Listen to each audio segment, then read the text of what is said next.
So the secret of the Firefly Fun House has been revealed. The purpose of the Firefly Fun House has been revealed. The mission of the Firefly Fun House is complete. It was successful. There is no Firefly Fun House. There are no puppets. There isn't even a Funhouse version of Bray Wyatt. There's only one thing. The Fiend. The Fiend controls it all. Now, we need to kind of break that down, I appreciate. But that really is the headline for this video. So let's start, shall we, with the secret of the Funhouse. I feel that the secret is that it's all in Bray Wyatt's mind. It's all in his head. We haven't seen Bray Wyatt yet. We've seen a Funhouse version of Bray, which I think is in his head. We've seen Bray's darkness, which is called the Fiend, but we haven't seen Bray. So I think all of this is happening in his mind. That's kind of confirmed, reinforced by the fact that Ramblin' Rabbit was back again. This is twice now that Ramblin' Rabbit has been destroyed, and then the next week he's back with like a bandage or a sling or something. So I kind of feel like the fact that he keeps regenerating kind of proves that this isn't a real place. As well as that, we saw the Fiend actually flicker and disappear at the very end of the episode. Again, clearly the physical rules don't apply. This, for me, is a state of mind. But actually, what's more interesting isn't the secret of the Firefly Funhouse. It's the purpose of the Firefly Funhouse. Why did it exist? Why was it a thing in the first place? Well, I feel that the Fiend has used it to try and convince Bray to let him in. That's why every single week you kept hearing Bray, or the Funhouse Bray, say, all you've got to do is let me in. He's talking to himself. He's saying to himself, let me in, let the darkness in, let the darkness take over, join us. It's all been kind of designed to get Bray Wyatt to embrace his darkness. And I feel that at the end of this episode, when the Fiend started to flicker, and then when the Fiend disappeared, that was the moment that Bray Wyatt accepted his darkness and let him in. So where is Bray Wyatt? Well, in a previous video, we spoke about the Orleans Parish prison, which was referenced in one of Bray's older tweets. Now, of course, he could be there. We also saw images, though, in this episode of like an abandoned mental facility. These had signs, I believe they're called pentagrams, on that we've been seeing in the videos, so clearly they are connected. And this is like an abandoned mental facility. I can tell you that Remy Riffs and Reviews actually contacted me to say maybe Bray is in an abandoned mental facility. Perhaps he's not being treated by a nurse and a doctor. Maybe he's on his own. Maybe Bray is having to try and treat himself. And that's where the Funhouse has come from. That's where this darkness has come from. That's how the Fiend has manifested himself.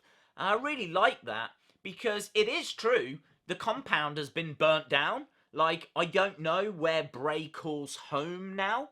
Home for Bray could be an abandoned mental facility. So why did this happen? Well, we have to go through the history of Bray Wyatt a little bit here. But Bray Wyatt obviously lost his Wyatt family. They left him.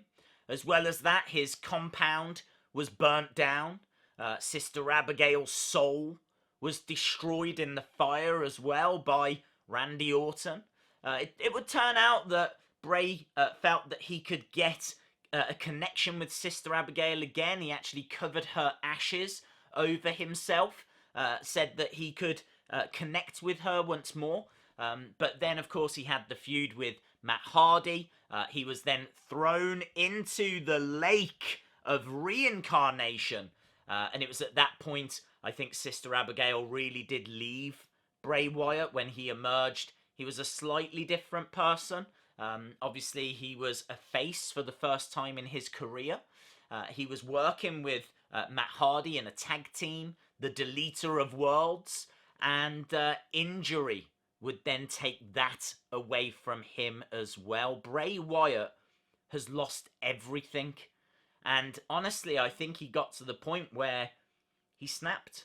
He had nothing left. He had no guidance. He had nowhere to turn. The only thing he had was himself and his mind has now turned on him. And that's where the Fiend has come from. That's where the darkness emerged. That's where the Firefly Fun House came from. The montage at the end of this episode is Bray being shown like all the previous episodes. And also, I think Bray's like trying to struggle with it a little bit. I think it's the final struggle in Bray's mind. I feel like when the radio stations are being turned, that's Bray trying to find a different voice, trying to find an alternative.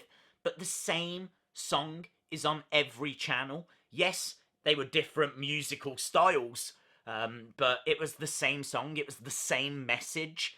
Bray has got to the point where he can't escape this. And so finally, at the end of the episode, he lets the Fiend in. The puppets as well in this, at the end of the episode, they weren't arguing, they weren't bickering, they were speaking with really one voice. They were saying, join us. Like a cult in many ways. And it hit me when I watched it again that they aren't being controlled by the Fiend. They are the Fiend. The Fiend is everything that you see. The Fiend is the Funhouse Bray Wyatt. The Fiend, of course, is the Fiend. The Fiend is the puppets as well. Everything is a trick of the mind to try and convince Bray to let him in. So if this theory is correct, that would mean that we have got to the end of the Firefly Funhouse episodes. It's going to be a real shame to not have them each week, but that would also mean that potentially next week Bray Wyatt will make his debut. Now, we thought Bray might debut this week because obviously we were told that he was going to be backstage. I have heard that he was backstage, but obviously the plan wasn't for him to actually make an appearance. I think this episode kind of did enough, and certainly it feels like it's the end of the road for the Firefly Funhouse episodes. So I'm not expecting any more. I am expecting a debut of sorts next week. There's a lot of people excited that he could be at Stomping Grounds. I'm not going to say that he definitely won't be. I will be surprised if he is. Let's put it that way. Because I really feel that right now WWE are trying to improve their TV ratings. So I think that having him debut at Stomping Ground would be okay. But why not wait till next week's Raw? Why not have a little tease at Stomping Ground? Have something to suggest that he could be making his debut at Raw or his return at Raw. But then do it at Raw. Have people tune in to Raw to see this next stage in this character's development, you know? So that's why I think Stomping Ground, you might get a little summer, but I think it's going to be next week on Raw where you really get something to get your teeth into. If the Fiend is controlling Bray Wyatt now, obviously we've not seen Bray. We don't know what Bray looks like. The fact that he's been telling himself do the muscle man dance would kind of imply that he's been looking after himself. So I'm expecting him to look like Funhouse Bray Wyatt. I don't think the Fiend, the darkness, is going to want to show itself all the time. So I'm still expecting him to look like Funhouse Bray Wyatt, but I am pretty adamant that that Funhouse version of Bray Wyatt simply doesn't exist, simply is the Fiend. And actually, when you go back and look at the episodes, there's been signs all throughout, like when Mercy the Buzzard attacked and destroyed Ramblin' Rabbit, Funhouse Bray Wyatt rewarded him with a picnic. So that bad behaviour was rewarded. As well as that, he said that he would never let Abby the Witch rest. Called Abby the Witch a bully. Of course, smashed Ramblin' Rabbit. Tried to silence Ramblin' Rabbit. You know, at this point, in last week's episode, Bray wasn't the Fiend. He wasn't dressed as the Fiend. He didn't need to dress as the Fiend. I'm fairly confident it's always been the Fiend. Few more things to go through. So, of course, we had Bray tell us that the world isn't round and that dinosaurs aren't extinct. And for me, again, that just reinforces the fact that Funhouse Bray Wyatt can't be trusted. Clearly, that's not true. Like, sorry if you're a flat earther out there, but the world is round, and dinosaurs are extinct. So the fact that this version of Bray Wyatt is trying to lie to us would kind of imply that this version of Bray Wyatt is not the wholesome, happy individual that has been portrayed.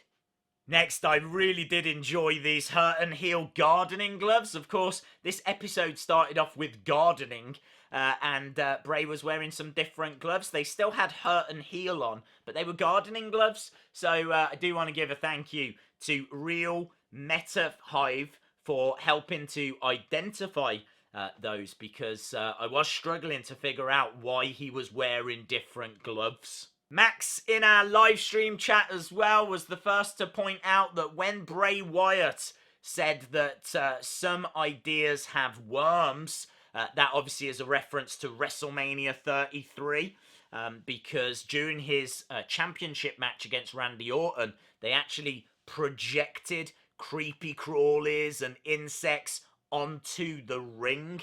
So it's a bit of a callback to that. I really struggled with the very end of the video, because at the very end you can see that Huskus the pig boy is completely lifeless. He's just lying flat on top of the TV. The TV is on, and there's even something next to Huskus. I spent a long time trying to figure out what they were. I could not get the image sharp enough to be able to tell. But I've kind of come to my own theory. I think Huskus is lying flat and motionless because the Fiend doesn't need that puppet at that stage. He's flickering, he's being accepted, so he doesn't need the puppets. As well as that, I think the items next to Huskus are videotape cases. The TV's on, and maybe the TV was being used to show and to remind Bray Wyatt, the real Bray Wyatt, about some of those previous episodes. So maybe those are the videotapes of the previous Firefly Funhouse episodes. I also like the idea that each episode is like a psychiatric episode as well. So it kind of ties in with the mental health aspect of what I believe the Funhouse is all about. The other thing I struggled with, why was Abby wearing like a white veil or some kind of halo? I couldn't get the image sharp enough to be able to tell. So I wondered if she was or had become the angel with the burnt wings that was waving Bray on home.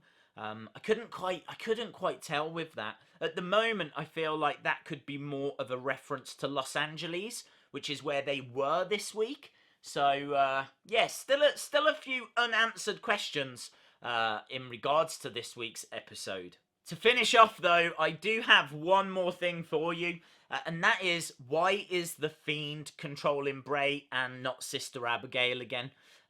Again, you know, from a storyline point of view, I think this works. So, I think what they're doing is absolutely fine. But I did find a really interesting article about Sister Abigail, and I did not know this news. I don't know why I haven't really researched into Sister Abigail. I think I was quite happy that Abby the Witch just was Sister Abigail, so I didn't feel like I needed to go down those lines of inquiry. But I did a little bit of digging, and there's an article that was written in February of this year that talks about the fact that an enhancement talent actually now owns the right to the Sister Abigail name. So this enhancement talent, I don't know, I couldn't work out if she kind of took it upon herself or if she was asked to do it by WWE, but she actually created scripts and she cut promos, did recorded promos as Sister Abigail. When there was rumours going around that they wanted someone to play Sister Abigail, like she was unofficially the person that was going to be Sister Abigail, so she became obsessed with the character. Well, she got so obsessed, she actually got the trademark. That means if WWE want to use the Sister Abigail name, they need permission from her, and they would probably have to pay her royalties as well now. The more I read this article, the more angry I got that someone could do this, because obviously Bray was using that term like before this woman came along. So the fact that she could steal this in that way was shocking. And it kind of goes to explain why this has gone in such a different direction, because I don't think you're going to hear any mention of Sister Abigail anymore. Hence why we've now got Abby the Witch. And that was everything, guys. I mean, there's other theories that are out there that people have contacted me about. You know, is it Sister Abigail's ashes that are in the window? Could be. People have contacted me about the fact that there could be hidden messages in the title sequence. Again, maybe. I didn't want to get too, like, carried away with all of that, because I feel like the purpose of the Funhouse and what the whole thing's about and where Bray is and what the future could hold, that's what I wanted to focus on, rather than just fill a video full of, like, just loads of random theories. I'm sure people will put stuff down in the comments below as well. I absolutely love reading them all, so I am absolutely not dissuading you from sending your theories in.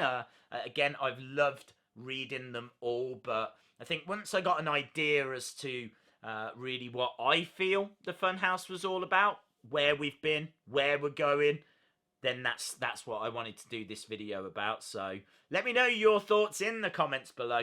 If you enjoyed the video, give it a like, hit the subscribe if you haven't already, and all you gotta do is let me in.